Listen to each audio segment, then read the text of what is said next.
Vamos a compartir en este momento el texto de Primera de Pedro, capítulo 1, del verso 17 al 21. Vamos a continuar con nuestra enseñanza titulada Asignados a la Santidad. Es importante recordar que desde el versículo 13 al versículo 25, Pedro está haciendo un llamamiento a una vida santa. Por eso el título de nuestra enseñanza, Asignados a la Santidad, haciendo referencia a que la santidad para todo cristiano no es una opción, es una obligación, es un compromiso, es una disciplina, es algo que de manera natural el Señor nos exige. No podemos pretender llamarnos cristianos o hacer una profesión de fe por Jesucristo y seguir viviendo como si no lo hubiéramos recibido, como si no tuviéramos entendimiento de Él. Como Dios es santo, Él quiere que nosotros seamos santos. Así es como concluye el verso 16, pues escrito está, sed santos porque yo soy santo. Eso es lo que el Señor quiere, eso es lo que el Señor desea, eso no es negociable. No podemos opinar sobre ello, no podemos tener argumentos en contra del deseo de Dios de que seamos santos. No podemos tener excusas. No podemos ni siquiera mencionar de que la santidad solo le corresponde al Señor y nosotros no podemos o nos queda grande. Si Dios nos pide que nos esforcemos por la disciplina de la santidad y vivir en santidad, es porque Él nos va a dar las herramientas y nos va a apoyar para que nosotros podamos desarrollar ese tipo de vida en nuestra existencia en este planeta Tierra. ¿Por qué es importante la santidad? Porque nosotros vamos al cielo y el cielo es la gloria de Dios. El cielo es el cielo porque no hay pecado. El cielo no es un lugar donde se juega golf o donde vamos a estar en una playa paradisíaca por siempre. El cielo es el lugar donde nosotros vamos a glorificar a Dios eternamente y para siempre. Y el cielo se define como el lugar sin pecado, por eso es el cielo. Así que debemos entrenarnos en la santidad desde ya para ser dignos de llegar a ese lugar que Dios ha dispuesto para nosotros y disfrutar de su gloria y de su presencia. Quiero entonces que nos remitamos al texto en este momento, Primera de Pedro, capítulo 1, verso 17 al 21. Dice la palabra, y si invocáis por Padre a aquel que sin acepción de personas juzga según la obra de cada uno, conducíos en temor durante todo el tiempo de vuestra peregrinación, sabiendo que fuisteis rescatados de vuestra vana manera de vivir, la cual os fue transmitida por vuestros padres, no con cosas corruptibles como oro o plata, sino con la sangre preciosa de Cristo, como de un cordero sin mancha y sin contaminación, ya provisto desde antes de la fundación del mundo, pero manifestado al final de los tiempos por amor de vosotros, que por medio de él creéis en Dios, quien le resucitó de los muertos y le ha dado gloria, de manera que vuestra fe y esperanza sean en Dios. Nuestro Padre Celestial es también nuestro juez terrenal. Esto es muy importante entenderlo. Nos gusta maximizar, exaltar el hecho de que Dios es misericordioso, está lleno de gracia, está lleno de amor. Pero cuando hablamos de la justicia, ahí como que ya no nos gusta mucho tocar el tema de los atributos de Dios. Dios es santo, quiere decir que Él no puede tener comunión con el pecado, Él no puede pecar, Él no puede hacer nada que esté fuera de su santidad. Es decir, que Él no puede aprobar el pecado. El Señor necesita juzgar el pecado, juzgar la maldad. Nosotros éramos merecedores de un castigo y somos merecedores de un castigo, pero el Señor encuentra el equilibrio en la justicia y el amor y la gracia justamente a través de su Hijo Jesucristo. Cristo es el sustituto. Él recibe el castigo que nosotros merecíamos. Y todo el juicio que debía recaer sobre nosotros recayó fue sobre Cristo. Como nosotros disfrutamos de ese beneficio, a veces nos olvidamos y creemos que Dios es permisivo, que Dios es fresco, que Dios está relajado, que podemos hacer lo que nos dé la gana o lo que nos pegue la gana y que Dios igual va a estar tranquilo. No, Dios es santo. Y además de ser nuestro Padre Celestial misericordioso, también es un juez. Y tenemos que entender que ante el juez vamos a comparecer. ¿Por qué? Por nuestras acciones, por las cosas que nosotros llevamos a cabo. Hoy hablaba en esta mañana con mi esposa referente al tema del domingo, por ejemplo. Nosotros editamos la predicación del domingo, le quitamos los anuncios y todas las cosas adicionales y subimos a las plataformas y a nuestros canales el sermón completo editado. Sé que eso brinda la oportunidad y la comodidad de poder ver la predicación del domingo otro día, el lunes, el miércoles, el jueves. Y el domingo tal vez puedo dormir más tarde, tal vez puedo salir a pasear el perro o puedo hacer una cantidad de cosas. El domingo es el día del Señor, o sea, el domingo no es el lunes, el domingo no es el miércoles, el domingo no es el jueves. Dios instituyó un día para hacer algo particular y es reunirnos y congregarnos como familia. Somos un cuerpo y esos pedacitos de iconos que están ahí en la pantalla, esos nombres de las personas que suben sus comentarios o van saludando buenos días, esa es la iglesia, es la unidad de todos y ese ejercicio lo tenemos justamente el domingo. ¿Por qué traigo esto a colación? Nosotros no podemos ajustar al Señor a nuestra comodidad. Nosotros nos acomodamos, ajustamos, adecuamos a lo que Dios ha establecido. Dios no se acomoda a la iglesia se acomoda a la voluntad del Señor.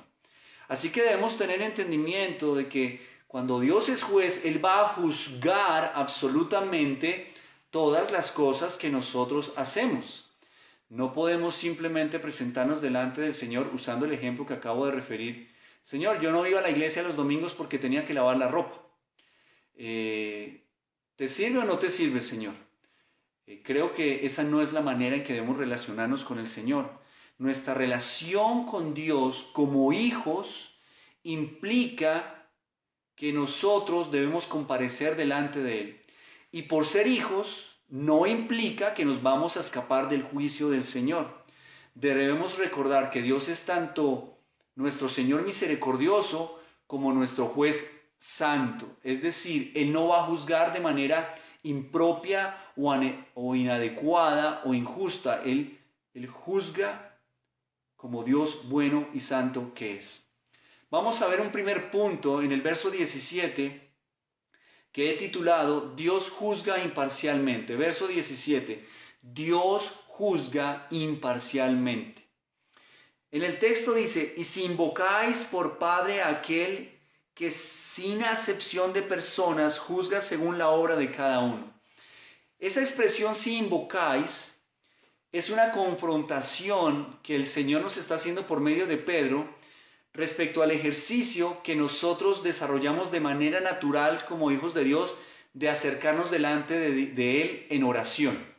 Cuando dice, y si invocáis, está haciendo una reflexión condicional, es decir, tú que oras, que le pides a Dios, que te arrodillas, que ruegas, que clamas, que imploras, que le dices, Papito Dios, mi Señor, mi Padre Celestial, tú, el que haces eso, debes entender que el hecho de que te dirijas a Dios en oración te implica una responsabilidad.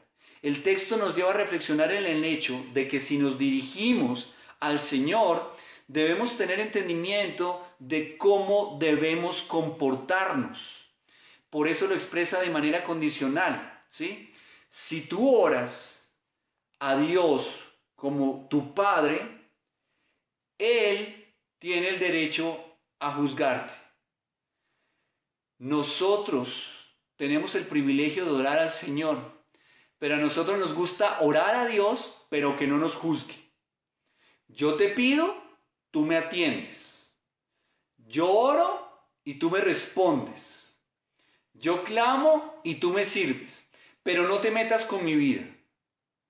no se te ocurra revisar lo que hago. No pienses que porque yo oro, entonces tú tienes el derecho de evaluar lo que yo hago en mi vida. Hermanos, esa no es la manera correcta de tener una relación con el Señor. Si invocáis por Padre aquel que sin acepción de personas juzga según la obra de cada uno. Nosotros disfrutamos de orar a nuestro Padre Celestial. Entonces, cuando hablamos en el término de Padre, debemos vernos como hijos. Es como que yo como hijo le digo a mi papá, cómprame un celular, inscríbeme en la universidad, cómprame un carro, dame alimento todos los días, dame dinero para ir a la universidad, quiero ir al cine y dame dinero, cómprame la ropa que yo quiero, pero no te metas en mi cuarto, no me pidas que te rinda cuentas de con quién chateo en el celular ni en el computador, no entres a mi cuarto porque ese es mi espacio, yo salgo con quien me dé la gana, esta noche viene mi novia y se queda en mi cuarto durmiendo conmigo, y por favor papá, respeta. Dios no es así, Él es Dios. Ese es el modelo que tenemos nosotros de lo que debe ser un padre. Dios es misericordioso, pero también es un juez santo. Y lo que está diciendo en el versículo es que Él no hace acepción de personas. Él juzga según la obra de cada uno. ¿Qué tipo de juicio es el que Pedro describe? Pedro está describiendo el juicio de las obras del creyente. Ojo con esto, no tiene que ver con la salvación, excepto que la salvación debe producir buenas obras. Aquí el Señor no está diciendo que vamos a perder la salvación. Lo que está diciendo es, yo te salvé, tú me reconoces como Señor y Salvador, entonces me rindes cuentas por lo que haces. Pero eso no significa que te voy a quitar la salvación. Cuando confiamos en Cristo, Dios nos perdonó nuestros pecados y nos declaró justos a través de Cristo, de su Hijo. Pero cuando el Señor vuelva, habrá un tiempo de juicio llamado el tribunal de Cristo. Cada uno de nosotros como cristianos daremos cuenta a Dios por nuestras obras y cada uno va a recibir la recompensa apropiada a las obras que hicimos. Este es un juicio de familia. Es como que el papá se sienta con sus hijos y les dice, bueno, vamos a rendir cuentas cómo te fue, cómo te has portado, qué has hecho y vamos a ver si te mereces o no un premio. Sé que alguna vez lo puse como referencia, mi hijo seguramente me está viendo.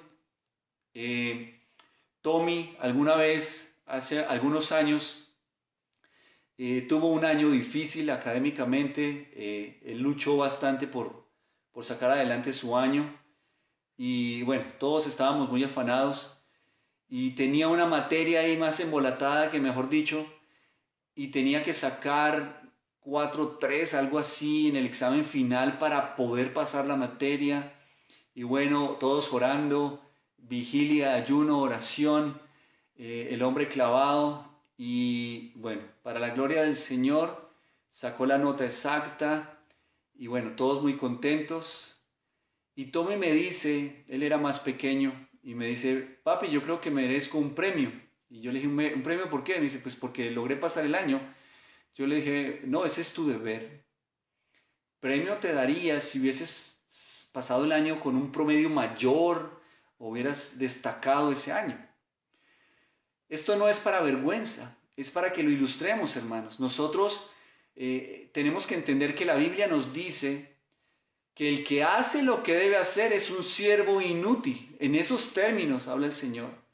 Así que el que no hace lo que debe hacer, pues es menos que inútil, es un re inútil.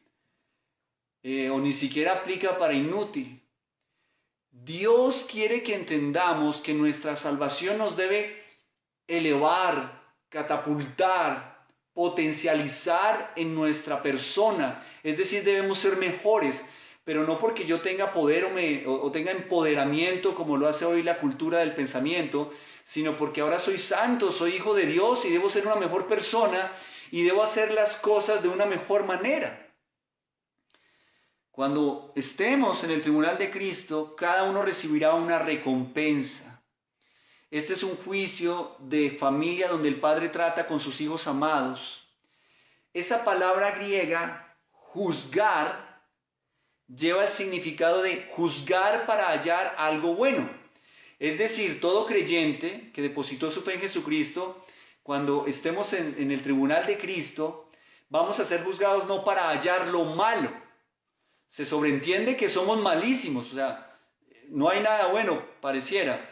Nos ven a través de Cristo y por eso somos justificados. Pero en ese juicio se va a buscar es lo bueno. ¿Qué fue lo bueno que hiciste? ¿Qué hiciste de más? ¿Cómo cambiaste? ¿Cómo te comportaste? Y sí, tiene que ver con méritos, hermanos. O sea, no puede ser que Dios nos salva y yo sigo igual sentado en una silla sin hacer absolutamente nada por el Señor. 20 años de convertido, 30 años en la fe y nunca limpié una silla, nunca dicté una clase, nunca dicté un discipulado. Comencé un discipulado, comencé un preparados para servir, pero de las 10 sesiones hice 2 y nunca tuve el deseo de hacer cosas para la obra del Señor.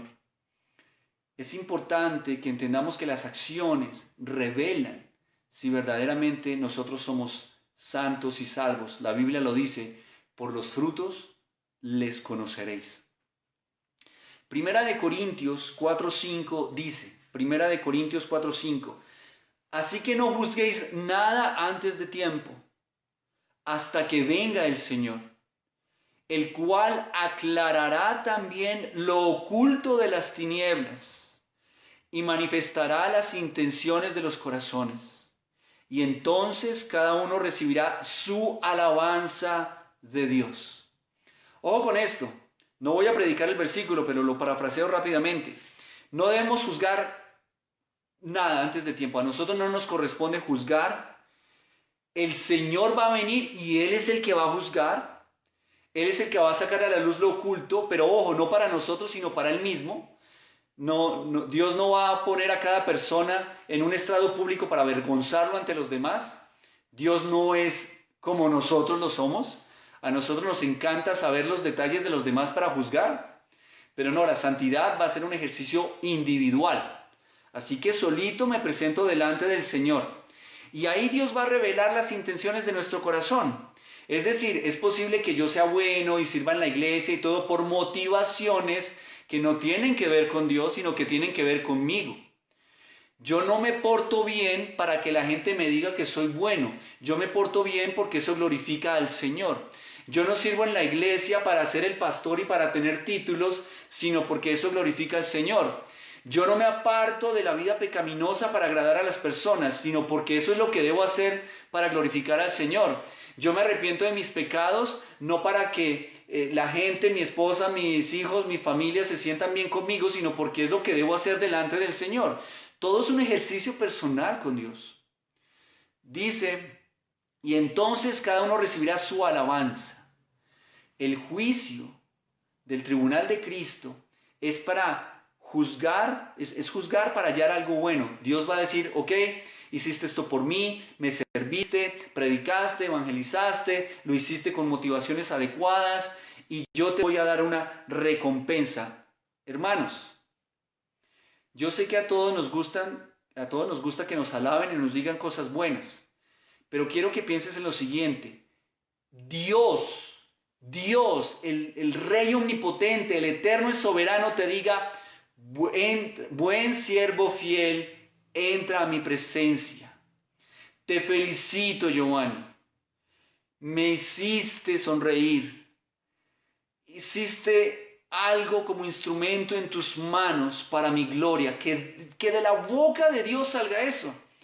No sé si recuerdan, la palabra nos dice cuando el Señor se estaba bautizando, el Señor Jesucristo, que sale una voz del cielo y dice, este es mi Hijo amado en quien tengo gran complacencia. ¿Por qué? Porque Él estaba haciendo la voluntad del Padre. Esas palabras pueden salir de la boca de Dios para ti, según lo que está diciendo 1 Corintios 4:5. Cuando el Señor regrese y hagamos un resumen de la vida, es posible que el Señor diga, Giovanni, siento muy complacido por lo que hiciste en tu vida. Hermanos, eso es para que nuestro corazón se quebrante. No es para agradar a las personas, es porque la santidad se dedica a Dios. Y en ese ejercicio de la santidad, Dios va a juzgar imparcialmente. La palabra dice que sin acepción de personas. ¿Qué significa? Que el hecho de ser hijos no significa que no vamos a ser juzgados en ese ejercicio. Dios no va a tener preferidos. Yo he visto por ahí un libro que dice que Dios no tiene favoritos. Dios va a tomar cada vida y va a revisar de manera individual y no va a tener preferencia por nadie. Nos va a juzgar de manera equitativa e igual a cada uno de nosotros. Dios nos da privilegios, nos da bendiciones, nos da dones, pero ojo, nunca nos dará libertad para pecar. Dios nunca nos va a dar libertad para pecar, ni aprobación para pecar, ni permiso para pecar. Dios no va a malcriar a sus hijos. Dios no va a ser el de la vista gorda con nuestro pecado. Por eso la expresión no hace acepción de personas.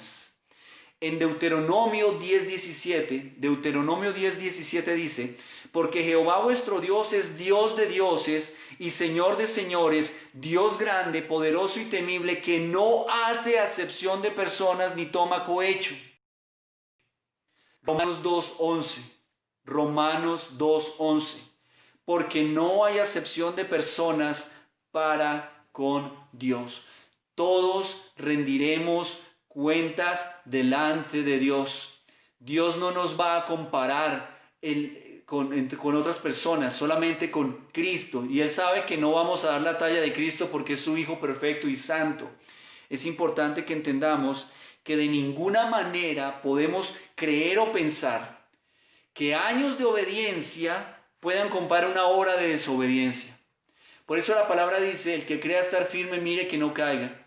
Hermanos, no importa que yo haya vivido en santidad 20 años, 30 años, y el día que peque y caiga delante del Señor, use como argumento esos 20 o 30 años de santidad y le diga al Señor, Señor, pero yo llevo 20 años, Señor, pero yo soy pastor, y así que hazte loco con mi pecado. No, hermanos.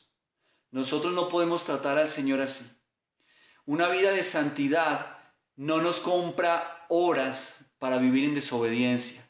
Debemos esforzarnos por vivir en santidad todo el tiempo.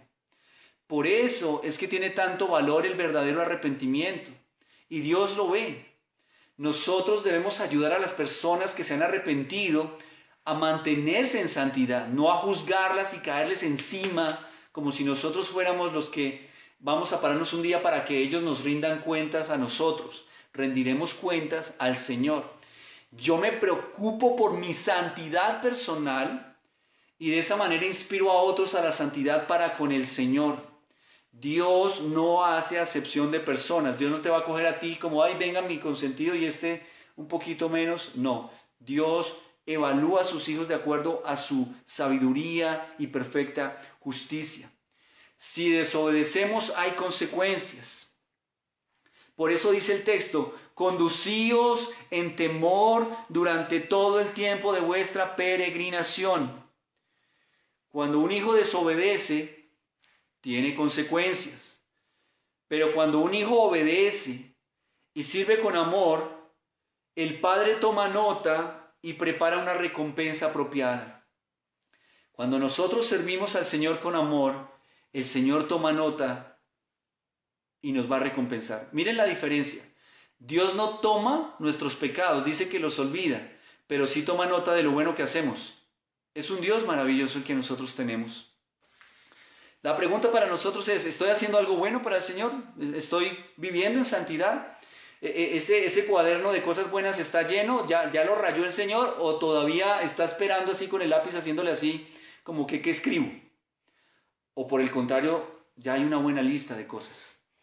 Pedro nos recuerda, hermanos, que solamente somos peregrinos en la tierra. La vida es demasiado corta para desperdiciarla en desobediencia y pecado. Ojo con esto, cuando Lot el sobrino de Abraham, se hizo ciudadano de Sodoma, vino su destrucción. ¿Recuerdan esta historia? Él estaba bien con Abraham, pero él toma la decisión de hacerse ciudadano de Sodoma y Sodoma fue destruida. Yo soy peregrino en esta tierra, yo no puedo tomar, bueno, Dios, si tú quieres hacerlo, puedes hacerlo, pero Dios no quiere que tomes la decisión de hacerte ciudadano de esta tierra. Tú no eres ciudadano de esta tierra, no pidas la ciudadanía de esta tierra. Tú tienes una visa de turista en esta tierra porque tú vas a la gloria eterna y por eso vives de acuerdo a las normas del lugar al que perteneces. Por eso dice el texto, conducíos en temor durante todo el tiempo de vuestra peregrinación. Yo no puedo ir a un país como turista y portarme bien 5 días y terrible otros 5 días, porque voy a sufrir las consecuencias de la ley. Aquí en la tierra, yo tengo que comportarme bien todo el tiempo como un verdadero hijo de Dios. Siempre seremos extranjeros en esta tierra, hermanos. Aquí no hay nada a qué aferrarse. Nada a qué aferrarse. Este no es nuestro lugar. Nosotros debemos vivir con respeto del juicio de Dios, con temor, pero un temor reverente. No es el temor al castigo como tal, sino con temor a desilusionar al Señor. Lo digo para los que son hijos, los que somos hijos. Nosotros no debemos comportarnos bien por el temor a que nuestros papás nos castiguen. Debemos portarnos bien por respeto a ellos y por temor a desilusionarlos. No hay nada que le duela más al corazón de un padre que desilusionarse de su hijo. De esa manera nosotros debemos vivir delante del Señor. Debemos vivir con un temor de desilusionar al Señor y de pecar contra su amor. Es un temor santo y una reverencia sobria hacia el Padre Celestial. Veamos el verso 18. Dice, sabiendo que fuisteis rescatados de vuestra vana manera de vivir, la cual os fue transmitida por vuestros padres, no con cosas corruptibles como oro o plata. Este verso 18 lo he titulado temor a desagradar al Padre. Temor a desagradar al Padre. Miren que el texto dice, sabiendo que fuisteis rescatados. Una persona que no tiene entendimiento bíblico, que no ha recibido al Señor en su corazón, pues no tiene conocimiento. Esto no es una excusa, porque la palabra dice que en algún momento Dios revelará su conocimiento a toda persona. El problema para nosotros es que nosotros ya sabemos las cosas. Nosotros ya tenemos conocimiento del sacrificio de Cristo. Nosotros ya nos congregamos en una iglesia, ya hemos recibido sermones, hemos ido a cursos, nos han discipulado, hemos leído la Biblia, hacemos devocionales, ya tenemos la información. Así que Dios nos hace más responsables. Pero está haciendo referencia, dice, sabiendo que fuisteis rescatados. Ese sabiendo se refiere al conocimiento y al entendimiento. Pedro nos está recordando lo que somos. En el desierto, cuando el pueblo de Israel iba hacia la tierra prometida, uno de los grandes problemas es que una generación no le compartió a la siguiente generación del lugar que habría salido. Y de esta manera la generación que olvidó, que fueron esclavos en Egipto, siempre quisieron volver a Egipto, porque no tenían entendimiento y conocimiento de dónde salieron. Nosotros nos portamos como si no supiéramos de dónde nos sacó el Señor. Eso es una desgracia, hermanos.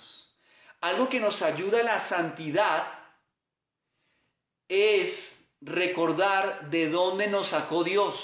Dios no quiere que volvamos al hueco inmundo donde estábamos. Así que nosotros vivimos en santidad por temor a deshonrar a nuestro Padre que nos rescató. Nosotros no nos salvamos a nosotros mismos. Nosotros somos personas rescatadas. Y yo debo vivir con temor de no ofender a aquel que me rescató. Esa palabra rescatados indica la idea de ofrecer algo a cambio de la libertad de un esclavo o un prisionero de guerra. Nosotros éramos esclavos. Claro, nosotros decimos, no, yo la pasaba muy bueno porque bebía, porque fumaba, porque me drogaba, porque tenía sexo, porque hacía lo que me daba la gana. No, eras esclavo del sexo, eras esclavo del licor, eras esclavo de la droga, eras esclavo de los juegos, eras esclavo de una cantidad de cosas. Mire, hermanos, si usted no ve el servicio dominical porque prefiere quedarse jugando PlayStation o Xbox, quiero decirte, tú eres esclavo de eso. Nosotros debemos revisar qué nos tiene encadenados para que podamos identificar a quién le pertenecemos. Si el domingo yo digo, este es el día de mi Señor y nada me lo va a quitar y estoy ansioso y estoy listo y me levanto temprano y quiero estar conectado con mi Señor, posiblemente está revelando que tú eres rescatado del Señor y le perteneces a Él. La vida de Cristo fue el pago por nuestra libertad. Nosotros éramos prisioneros, éramos esclavos y Cristo pagó por nuestra libertad. Pero nosotros pensábamos que estábamos libres. Tú no estabas libre sin Cristo. Eras esclavo del pecado y de Satanás y ahora eres libre, pero eres libre porque pagaron para que tú salieras. De tu bolsillito no salió nada, cero. Y no hay nada que puedas hacer para pagar la libertad espiritual y la libertad a vida eterna. Así que debemos tomar con seriedad el pecado y la vida santa. Cada vez que nosotros pecamos es como que nos pusiéramos nuevamente un grillete y eso no es lo que Dios quiere. Así que el tener temor de desagradar al Padre es algo que me motiva a vivir en santidad. Ya que nuestro Padre Celestial es justo y santo, yo debo vivir de la misma manera. Dios no va a hacer acomodos con el pecado. Él es misericordioso y perdonador, pero también es un amante disciplinado de no permitir que sus hijos disfruten del pecado. Dios no va a permitir que sus hijos disfruten del pecado. Después de todo, fue el pecado lo que llevó a su hijo a la cruz. Y ojalá subrayes esta frase o la escribas donde sea. Lo que llevó a Cristo a la cruz fue nuestro pecado. Así que Dios no puede aprobar el pecado ni sentirse feliz con el pecado y a Dios le desagrada el pecado porque el pecado fue lo que llevó a su hijo a la cruz. Por esa razón, nosotros no podemos simplemente cargar una crucecita en el cuello como una muestra de que creemos en Cristo. La muestra de que creemos en Cristo es que vivimos de tal manera que yo no voy a desagradar a mi Padre. Cuando desagradamos a nuestro Padre, ¿qué es lo que tenemos que hacer? Ir a pedirle perdón a nuestro Padre. Él no es rencoroso, Él ve nuestro corazón y nos perdona. Ojo con esto, hermanos. Nosotros no debemos vivir para no desagradar a las personas. Nosotros debemos vivir para no desagradar a Dios y de esa manera seremos más agradables a las personas. Habrá momentos en que vivamos para agradar al Señor y aún así seamos desagradables a las personas, porque ellas no van a tener entendimiento. Pero mientras tú hagas las cosas para agradar al Señor, vas a vivir tranquilo y debes vivir tranquilo. Cuando tú vives para agradar a las personas, les estás dando el poder y la autoridad que solamente le corresponde a Dios. Así que si llamamos Padre al Señor, entonces debemos reflejar su naturaleza. Por eso dice, sabiendo que fuisteis rescatados de vuestra vana manera de vivir. El problema, hermanos, es que nosotros no le hemos dado el valor que corresponde a nuestra salvación. Y creemos que nuestra salvación también es vana.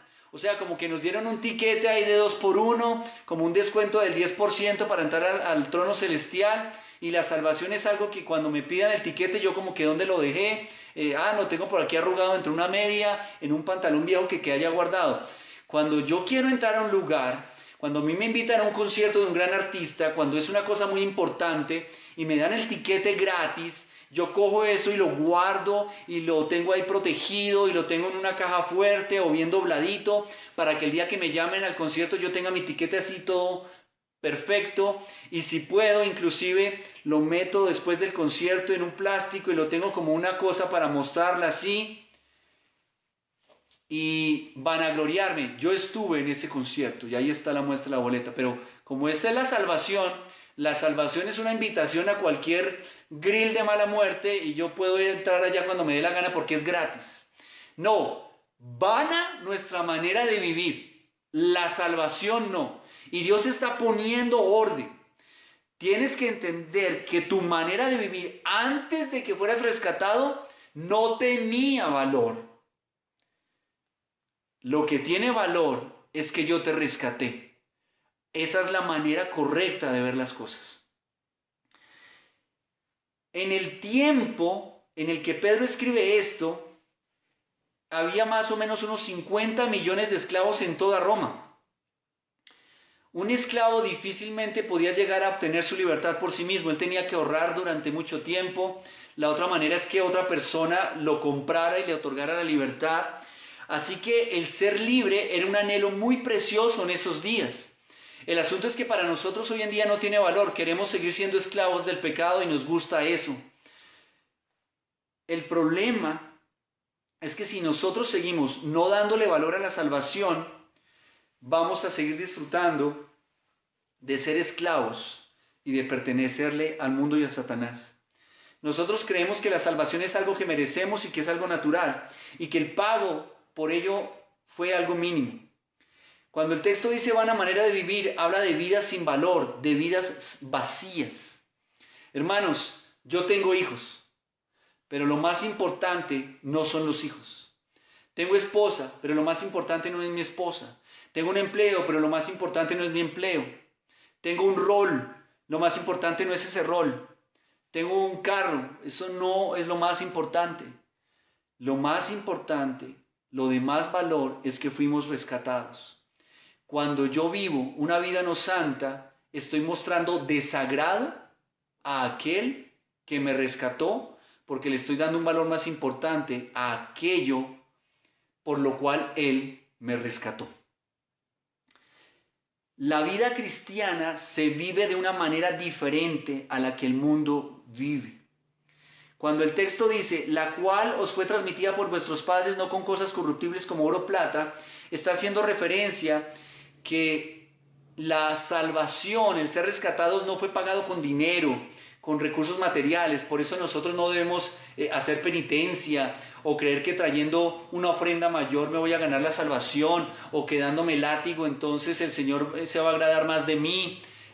Recuerden que no es por eso. Nosotros no fuimos rescatados porque pusimos billetes o porque firmamos un cheque o porque alguien lo pagó con mucho dinero. No ha habido en la historia de la humanidad ni jamás en la eternidad algo más valioso que la sangre preciosa de Cristo. La fe debe ir juntamente con un sano temor a desagradar al Padre. Esto es lo que Pedro muestra al mostrar por qué la redención fue comprada con cosas no corruptibles, sino con la sangre preciosa de Cristo. Por eso vamos al versículo 19, y el punto es la sangre preciosa de Cristo.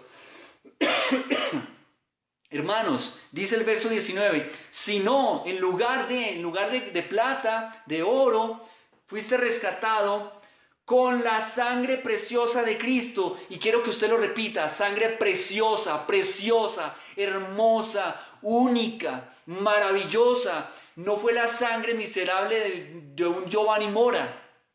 Es la sangre preciosa de Cristo.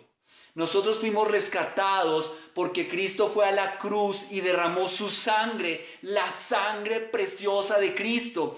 La sangre de Cristo no fue usada para espantar a Drácula o a Satanás o para persignarme para que no me roben en el centro a medianoche, o por la sangre de Cristo para que no me dé el COVID. No, la sangre de Cristo tuvo un único propósito específico. Un cordero sin mancha y sin contaminación para cubrir absolutamente toda la inmundicia y desgracia de nuestros pecados, los de toda la humanidad por toda la historia. Pero nosotros cogemos la sangre preciosa de Cristo como si fuera un amuleto o un brebaje o un hechizo o una cosa de magia, para bendecir el carro, para bendecir la casa, para que no me roben, y en el nombre de Cristo me voy a la entrevista. Hermanos, estamos quitándole el valor a la sangre de Cristo. La sangre de Cristo fue para perdonar nuestros pecados, punto. Con su sangre se firmó nuestra redención. Yo no sé con qué tinta escribieron el libro de la vida donde están los que vamos a ser salvos, pero yo quisiera creer que fue con la sangre de Cristo, por eso no se puede borrar de ahí. Por eso la salvación está garantizada, pero es por medio de la sangre preciosa de Cristo. Esa palabra preciosa significa de alto valor. Cuando dice sin mancha, significa que es perfecta. Haciendo alusión al Antiguo Testamento, hay que leerlo en el Pentateuco, se dan los detalles en Levítico, en Deuteronomio. Tenía que ser un cordero perfecto, sin manchas, sin mutilaciones, sin deformaciones. Era una víctima inocente y Cristo ocupó ese lugar. Él nos sacó de esclavitud, éramos prisioneros, Él nos redimió. Redimir significa pagar el precio. Es tan grande nuestro pecado que solo la sangre preciosa de Cristo podía cubrirlo. Pedro está haciendo énfasis en la doctrina de la sustitución. Una víctima inocente da su vida por el culpable. El inocente no eres tú, el inocente es Cristo. Tu sangre no es preciosa, preciosa la sangre de Cristo. Tu carita no es preciosa, precioso el rostro santo de nuestro Señor Jesucristo. Cuando el Señor dice acepción de personas, no significa que yo llego allá con mi carita, con mis ojitos, con mis títulos, con mis cargos, con mis dones. No, hermanos. Cristo y su preciosa sangre. Es lo que dice el versículo 19. Juan 1.29 dice: el siguiente día vio Juan a Jesús que venía a él y dijo: he aquí el Cordero de Dios que quita el pecado del mundo. Juan, el primo de Cristo en la tierra, cuando ve a Jesucristo dice: Él es el Cordero, y dice: el Cordero de Dios que quita el pecado del mundo. Hermanos, el pecado fue quitado de nosotros para poder tener acceso a la gloria por la sangre preciosa de Cristo. Y lo repito, la sangre preciosa de Cristo. Mientras tú no le des el valor al sacrificio de Cristo, no vas a esforzarte por la santidad. Hermanos, cuando finalmente reconocemos nuestro pecado, lo que nos quebranta y nos desgarra el corazón es entender que ofendimos la sangre preciosa de Cristo. Yo quiero repetir unas palabras que me van a retumbar por los días que me quedan de vida. No se trata de tus pensamientos, no se trata de tus sentimientos, se trata de la sangre preciosa de Cristo. Todo se trata de eso, todo descansa en eso. Es la sangre preciosa de Cristo la que nos debe motivar a la santidad, asignados a la santidad por medio de la sangre preciosa de Cristo. Lo digo una vez más, la sangre preciosa de Cristo, ese es el valor que tiene por el cual nosotros fuimos rescatados. En el verso 20 vemos un plan de amor por nosotros, un plan de amor por nosotros. Dice el verso 20, ya provisto desde antes de la fundación del mundo. Paro ahí. Hermanos, nuestra salvación ya sucedió por medio de Cristo. Pero eso no fue una cosa que el Señor dijo: bueno, ¿qué voy a hacer? ¿Qué me invento en este momento? No, la palabra nos dice que fue un plan que Dios tenía dispuesto desde antes de la fundación del mundo. Es decir, no, la gente pregunta: bueno, entonces Dios ya sabía que íbamos a pecar. No, Dios sabía que al darnos libertad, potencialmente teníamos la capacidad de tomar la decisión de apartarnos de Dios y de pecar. En el escenario del libre albedrío, Dios sabía que potencialmente podríamos tomar la decisión de pecar, de ser rebeldes. Por eso en el huerto del Edén el Señor advierte: de ese árbol no comas, pero no pone pirañas, ni tiburones, ni cocodrilos, ni cercas eléctricas, ni ángeles al lado del árbol para que no comieran. El árbol está ahí. Pero yo debo revisar, verificar que por amor a mí vas a obedecer de una manera libre. Dios quiere que lo obedezcamos de una manera libre y voluntaria. Dios no nos pone una pistola en la cabeza para amenazarnos a la santidad. Él quiere que entendamos que nosotros debemos ser santos porque había un plan para ser santos desde antes de que nosotros existiéramos. Dios no quiere que seamos santos a los 10 años o a los 12 porque ya somos adultos. Siempre ha querido que seamos santos. Lo dijo antes, sed santos porque yo soy santo. Aquí está haciendo un énfasis. Desde antes de la fundación yo ya había provisto algo. Dios pensaba en nosotros desde antes de la creación. Dios no ha improvisado con nosotros. Su voluntad siempre ha sido compartir con nosotros su gloria. Pero para compartir nosotros la gloria de Dios necesitamos ser santos. Pero si nosotros pensamos que la santidad es un plan que se le ocurrió a nosotros hace un año, hace un mes, pues de pronto la santidad no va a tener el valor que debería tener. Dentro del plan de Dios de salvarnos y de rescatarnos por medio de la sangre preciosa de Cristo, debemos entender que la santidad hace parte de ese plan. Desde antes de la fundación del mundo, Dios ya quería recompensarnos por la santidad. Pedro indica que la muerte de Cristo fue planeada y no por accidente. La muerte de Cristo fue ordenada por Dios. Dice, pero manifestado al final de los tiempos por amor de vosotros. Hermanos, todo lo que hizo el Señor por medio de Cristo fue planeado desde la eternidad por amor a nosotros. Yo no sé, hermanos, por qué nos cuesta tanto trabajo entender que Dios nos ama. Sentimos que Dios nos ama cuando me sale la entrevista.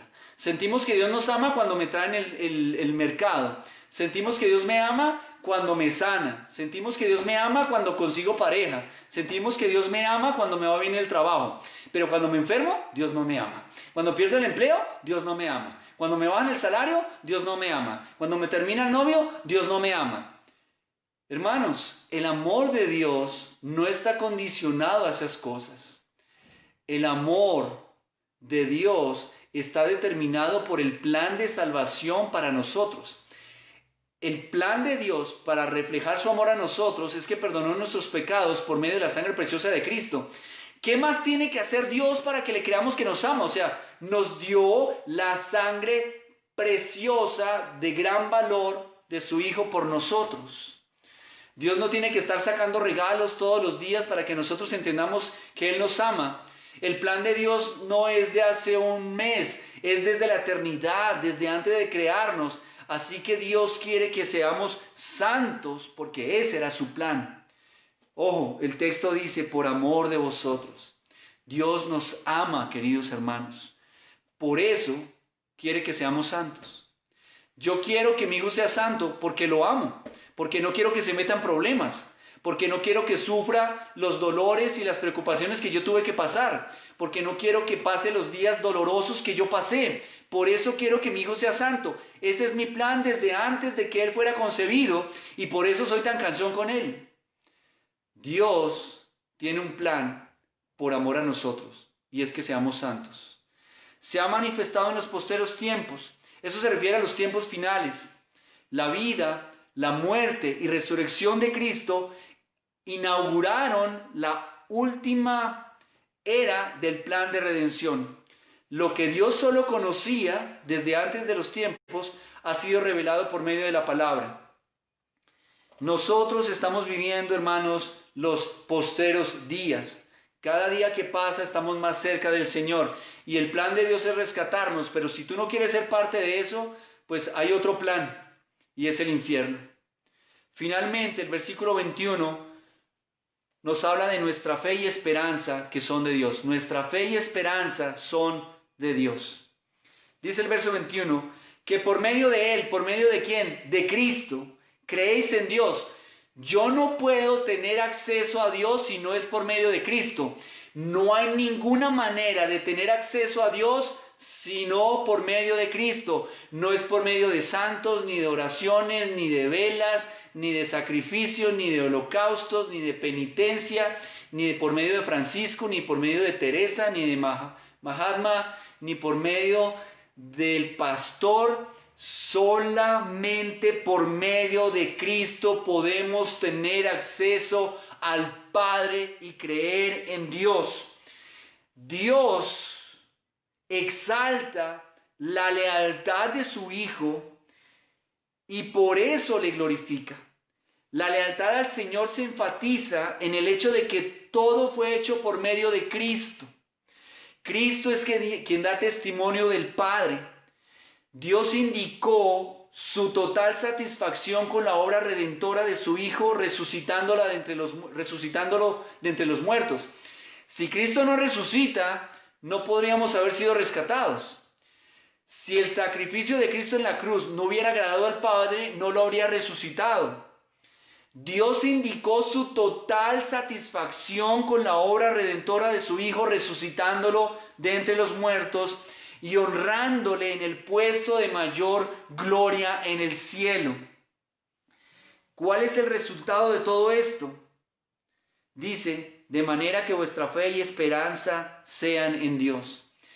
Mi fe, mi esperanza, descansan en Dios y son de Dios por el sacrificio de Cristo y la aceptación del Padre a ese sacrificio.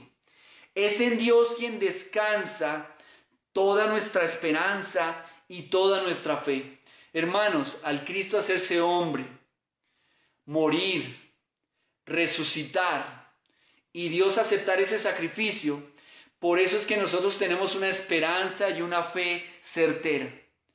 En estos tiempos de COVID, no podemos tener esperanza en nada diferente que nuestro Señor por medio de Cristo. Como tenemos esperanza y fe en Dios, eso nos debe motivar a la santidad. Cuando yo no me esfuerzo por una vida santa, estoy demostrando que mi fe y esperanza no son de Dios y no pertenecen a Dios.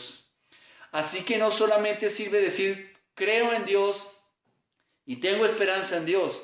Debo vivir en santidad a Dios y esa es la manera en que mi fe y mi esperanza revelan que son de Dios.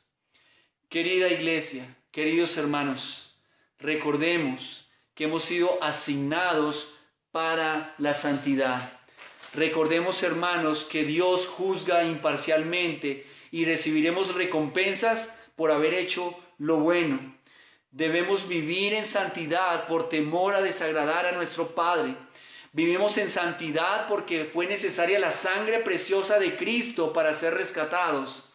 Vivimos en santidad porque Dios tiene un plan eterno de amor para con nosotros. Y vivimos en santidad porque nuestra fe y esperanza son de Dios. Que el Señor te bendiga y siga guardando tu corazón a través de su palabra.